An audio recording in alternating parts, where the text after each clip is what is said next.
자, 그래서 오늘 첫 번째 저희 안주로 준비한 제일 중요한 안주 바로 개혁신당 그 안주를 좀 얘기해야죠. 씹어보도록 하겠습니다. 그 얘기 해야 됩니다. 이제 시간 좀 일주일 6일 전으로 돌려가지고 6일 전이 된 거죠. 지금 녹화 시점으로. 6일 전에 저희 어머니가 본 바로 그 기자회견입니다. 네. 중력의 법칙에 의해서 눈이 더 내려갔는지 모르겠지만 네. 뜨거운 남자, 예. 용감한 남자가 흘리는 뜨거운 눈물 예. 자료화면으로 준비했습니다. 만나보시죠. 저는 당시 윤 후보가 입버릇처럼 이야기하던 공정과 상식이 지켜질 것을 믿었습니다. 국민도 속고 저도 속았습니다. 저의 곁에 남아 끊임없는 격려와 응원을 보내주신 수원, 특히 발달구 주민 여러분께 그리고 당원 여러분께 감사와 사죄의 말씀을 드립니다. 오늘 이렇게 제가 국민의힘을 탈당하는 것은 여러분의 성원이 부족해서가 아니고 여러분에 대한 저의 사랑이 식어서는 더욱 아닙니다. 오늘 이렇게 작별을 구합니다만 회자 정리, 거자 필반이라고 했습니다. 추후에 더욱 좋은 모습으로 인사드리도록 하겠습니다. 경청해 주셔서 감사합니다.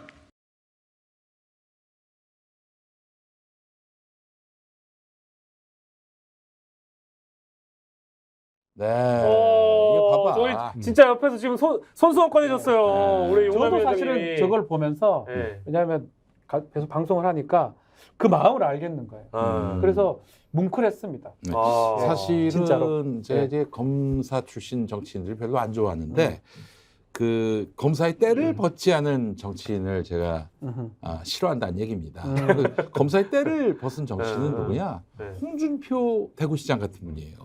저 누가 검사를 하겠어요 지금은. 근데 네. 그분은 대단한 검사였죠. 그렇죠. 예전에는 대단한 네. 검사였죠. 근데 김용남 의원님도 바로 그런 경우가 아닌가. 네. 뭐 포스트 이런 중요한 정치적 어떤 전환기를 이제 선포하면서 지역 국민을 먼저 얘기하잖아요. 국민을 얘기하고 이거는 검사 때를 벗지 못한 정치인들에게서 볼 수 없는 모습이에요. 저렇게 일부러 울긴 어려운 거죠 사실은. 지역 국민 얘기할 때 확 올라오시는 것 같은데. 국민들 얘기할 때 그때 이제 울컥했죠. 마음이. 네. 저때 심정이 그러니까 뭐 어쨌든 이 저희 기자회견문이나 이 탈당하시는 입장을 발표하는 건 본인이 직접 쓰신 그렇죠. 거니까 네. 그 내용 중에 국민 얘기할 때 한번 울컥하시고 뭐 아까 말씀하신 국민도 속고 요거는 잠깐 약간 그때는 울컥하지는 않았어요. 박근혜 예전 그 친박 박근혜 드립이야. 그때 드립 같은 느낌. 그때 저 친박 공천학살 때. 예, 그때 느낌이 좀 들긴 했어요. 2008년에. 아니 근데 더 좋은 말을 못 찾겠더라고요. 고민을 많이 하셨을 것 같아요. 이거 준비하시면서. 야. 근데 국민에서 한번 울컥하시고 또 어떤 대목에서 어떤 감정이 올라와서 눈물을 흘리게 되셨는지. 아니 그 거자 필반 뭐 이 얘기할 때 반드시 다시 만날 수 있다 또. 회차 정리. 예. 다시 만나고 싶은 마음으로 그러면 아니 그거는 그러니까 복당을 의미하는 건 전혀 아니고 예. 제가 얘기한 거는 네. 주민들하고 지지자들. 당원들이니까 예. 지지해 주셨던 분들 예. 그건 뭐 다른 기회라도 다시 만나야죠. 그러니까 오해하시는 분들은 저는 지금 이 자리에서 떠나지만 다시 돌아오겠습니다. 이렇게 오해하시는 분이 그게 아닙니다. 국민분들하고 지지자분들에 대한 마음이었다. 가능성을 이야기하자면 예. 이번 4월 총선에서 개혁신당이 아주 좋은 성과를 얻고 예. 국민의힘이 특히 수도권에서 완전히 참패하게 되면 예. 사실은 수도권에서 지역구 당선자를 못 내는 당이 전국전당이 일단 못 되는 거죠. 되게 어렵죠. 그렇죠. 그리고 네. 계속 존립하기가 어렵거든요. 예. 아니, 뭐 그런 상황이 벌어진다면 개혁신당이 국민의힘 중에 그래도 좀 나은 사람들을 이렇게 골라서 받아서 하는 방식도 가능하겠죠. 그때 가능하다. 그 수도권이 험지인 정당이 집권한다는 게 이건 뭐 코미디 그러니까 아닙니까? 제가 답답한 게 그거예요. 예. 아니 수도권 전체를 험지로 만드는 정당이 어딨어요 세상에. 아니 근데 이거는 정말 험지로 만들었어.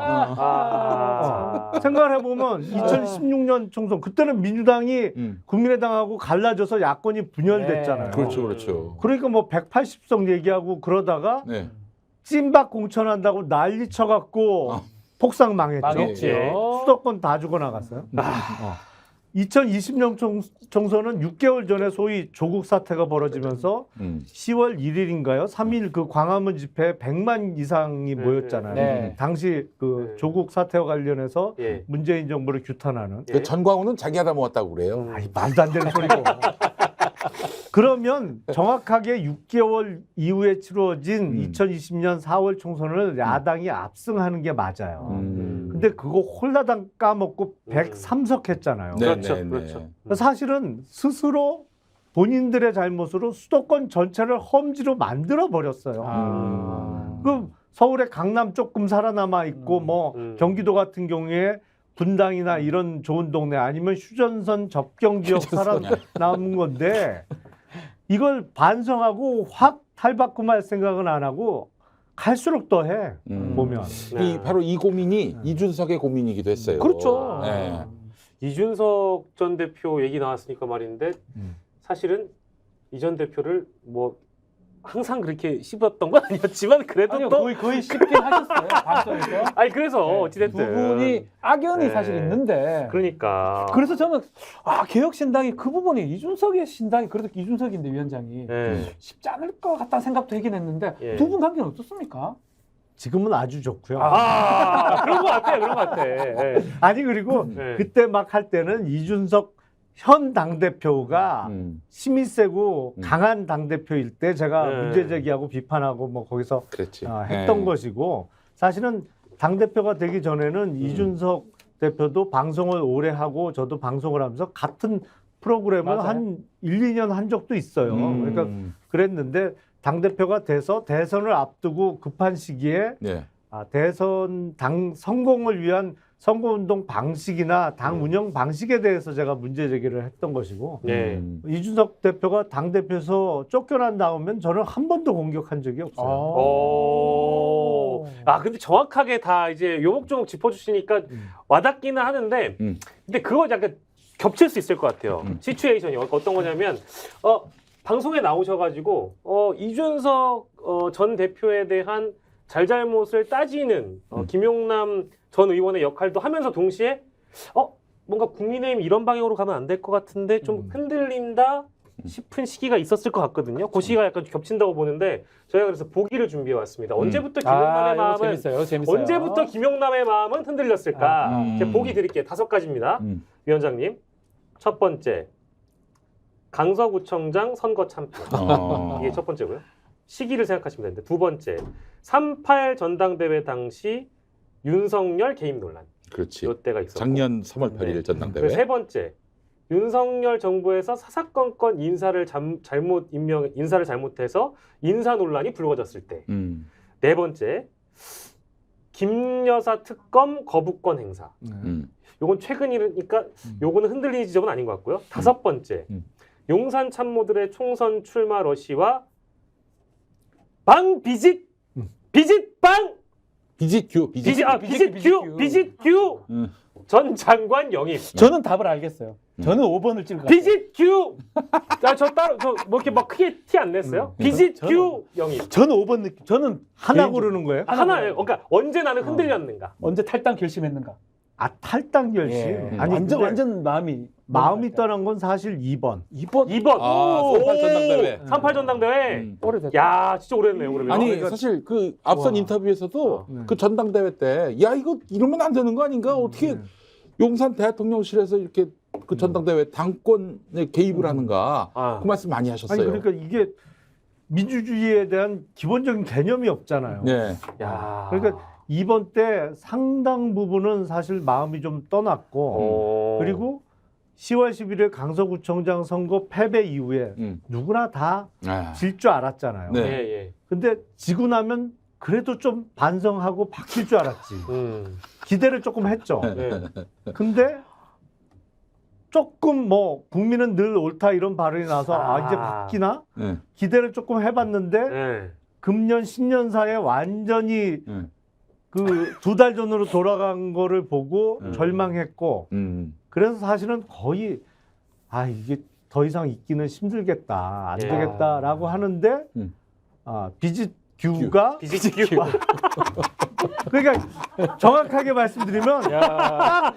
울고 싶은데 뺨 때려준 거야.